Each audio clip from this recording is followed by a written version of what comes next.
सभी लोग बहुत ही अच्छे होंगे और इस लॉकडाउन में सभी लोग अच्छे से सेल्फ स्टडी कर रहे होंगे। आज मैं फिर आप सभी के सामने एक नए टॉपिक के साथ आया हूँ, जो कि है हमारे लेसन 1 का इंडियन सिविलाइजेशन एंड कल्चर। यह चैप्टर महात्मा गांधी जी के द्वारा लिखा गया है। इस चैप्टर को मैंने पहले पढ़ा दिया है क्लास में, और इसके बारे में मैं आज आपको कुछ इसके एक्सरसाइजेस करवाऊंगा, कुछ क्वेश्चंस, कुछ फिल इन द ब्लैंक्स, और जो भी मिस स्पेल्ड वर्ड्स आपके एग्जामिनेशंस में पूछे जाते हैं उन क्वेश्चंस को करवाऊंगा। तो ध्यान दीजिएगा। पेज नंबर 12, रेनबो पार्ट 2 जो बुक है,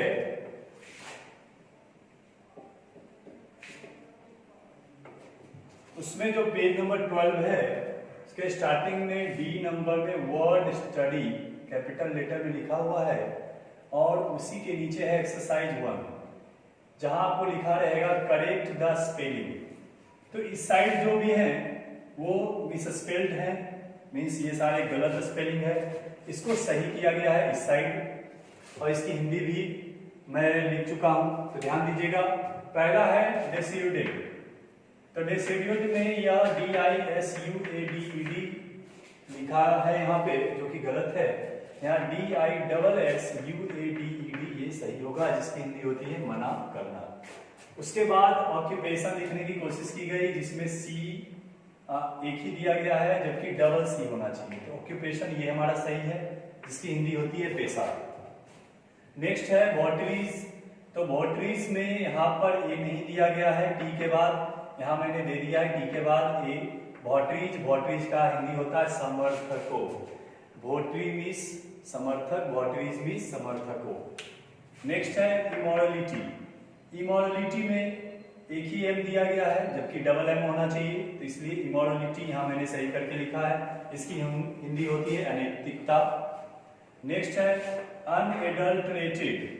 अनएडल्टरेटेड में आर के बाद ई नहीं होता है, आर के बाद ए होता है, इसलिए ये मिसस्पेल्ड है, इसे सही करके मैंने लिखा है, जिसकी हिंदी होती है शुद्ध, जिसे आप असली भी कह सकते हैं। नेक्स्ट है मटेरियलिज्म। मटेरियलिज्म में यहाँ टी के बाद ए नहीं होगा, टी के बाद ई होगी, है ना, क्योंकि ये सब मटेरियल से बना है। मटेरियलिज्म, इसकी हिंदी होती है भौतिकवाद। नेक्स्ट है बिलीफ। तो बिलीफ में यहाँ ई आई को एक दूसरे के जगह पे लिख दिया गया, यहाँ मैंने ठीक कर दिया है BELIEF, बिलीव। बिलीव मीन्स विश्वास या धारणा। नेक्स्ट है आपका मैडनिंग। मैडनिंग की स्पेलिंग यहाँ पे बिल्कुल रॉन्ग है, यहाँ देखिए मैंने सही लिखा है मैडनिंग। तो मैडनिंग की हिंदी होती है पागल बनाने वाला, या पागल करने वाला, या पागल करना। नेक्स्ट है इनग्रेव। यहाँ पे बिल्कुल गलत स्पेलिंग है, यहाँ इनग्रेव की स्पेलिंग सही होती है ENGRAVE, इनग्रेव। इसकी हिंदी होती है उत्कीर्ण करना या फिर खोदना। नेक्स्ट है हारमोनी। यहाँ हारमोनी लिख दिया है, ये गलत है, हारमोनी होगा, हारमोनी कोई वर्ड नहीं है। हारमोनी मीन्स होता है तालमेल, एकता या सामंजस्य। तो इस तरह से मैंने आपको मिसस्पेल्ड वर्ड्स के बारे में बताया, जो कि एग्जामिनेशंस में अवश्य पूछे जाते हैं। 100 मार्क्स के एग्जामिनेशन में बिल्कुल पूछे ही जाते हैं, है ना। और यहाँ पे आपको 4 मिसस्पेल्ड वर्ड दे दिया जाएगा, जिसमें से आपको एक सही करेक्ट वर्ड सेलेक्ट करना होगा। आगे आइए, फिल इन द ब्लैंक्स है पेज नंबर 13 में। एक्सरसाइज 2 करके लिखा होगा fill in the blanks with suitable words, और इसके नीचे आपको 5 वर्ड्स रहेंगे, जो कि आपको फिल करने हैं इन 5 क्वेश्चंस में। तो पहला आपका जो वर्ड है वो है लिविंग, जिसकी हिंदी यहाँ पे होगी रहन सहन। फिर है थिंकिंग। थिंकिंग की हिंदी यहाँ होगी विचार। राइटिंग, राइटिंग की हिंदी होगी यहाँ लिखावट। बार्टरिंग, बार्टरिंग की हिंदी होगी लेन देन। और आपका नेक्स्ट है मैडलिंग, जिसकी हिंदी होगी पागल करना या पागल होना। इसको हमें इन 5 सेंटेंस में भरना है, तो आइए भरते हैं। पहला है प्रज्ञास डैश इज नॉट वेरी लीजिबल। तो इस सेंटेंस को समझने के पहले ये लीजिबल शब्द समझिए। लीजिबल का अर्थ होता है स्पष्ट। लीजिबल की हिंदी होती है स्पष्ट। तो बताया जा रहा है कि Pragya dash is not very legible. तो लिविंग रहन सहन स्पष्ट नहीं है, ये नहीं होगा। विचार थिंकिंग देते हैं तो विचार स्पष्ट नहीं है, तो ये भी नहीं होगा। राइटिंग लिखावट स्पष्ट नहीं है, ये सही है ना। तो यहाँ पे आपका हो जाएगा राइटिंग, कि प्रज्ञा की राइटिंग लिखावट स्पष्ट नहीं है। नेक्स्ट है the police could not control the dash crowd, है ना। तो डैश क्राउड रहन सहन क्राउड मीन्स भीड़,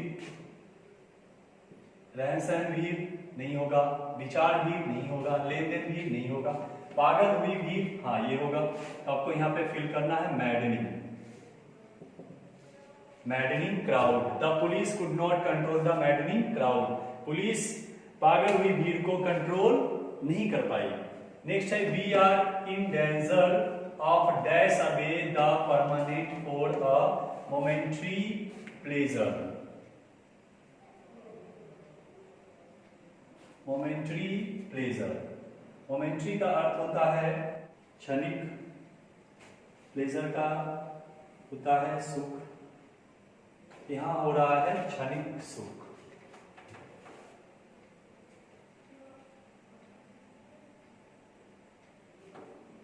क्षणिक सुख, मोमेंट्री की हिंदी क्षणिक, प्लेजर का सुख, क्षणिक सुख।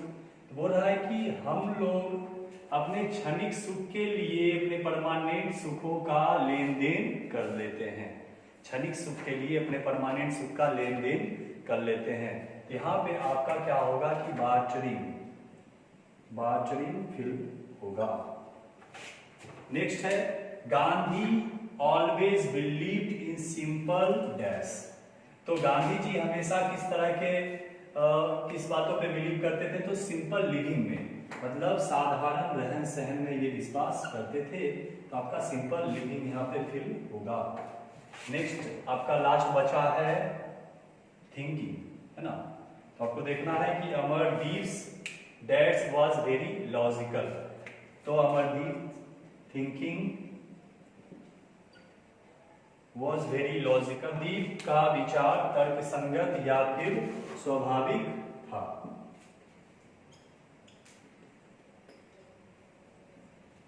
तो इस तरह से मैंने आपको लेसन 1 में जो मिसस्पेल्ड वर्ड थे जिनको करेक्ट करना था और फिल इन द ब्लैंक्स जो करने थे, जो एग्जामिनेशंस में उसके आधार पे क्वेश्चंस आते हैं, उसको मैंने आपको बता दिया। इस तरह से अब आपको ध्यान देना है कि और भी किस तरह के क्वेश्चंस एग्जामिनेशंस में पूछे जाते हैं और मैं इससे रिलेटेड आपको क्वेश्चंस बताता रहूँगा। तो आज के लिए इतना रहने देते हैं और इस वीडियो को आप ज़्यादा से ज़्यादा शेयर करेंगे ताकि ज़्यादा से ज़्यादा स्टूडेंट्स इस वीडियो के माध्यम से स्टडी कर सकें।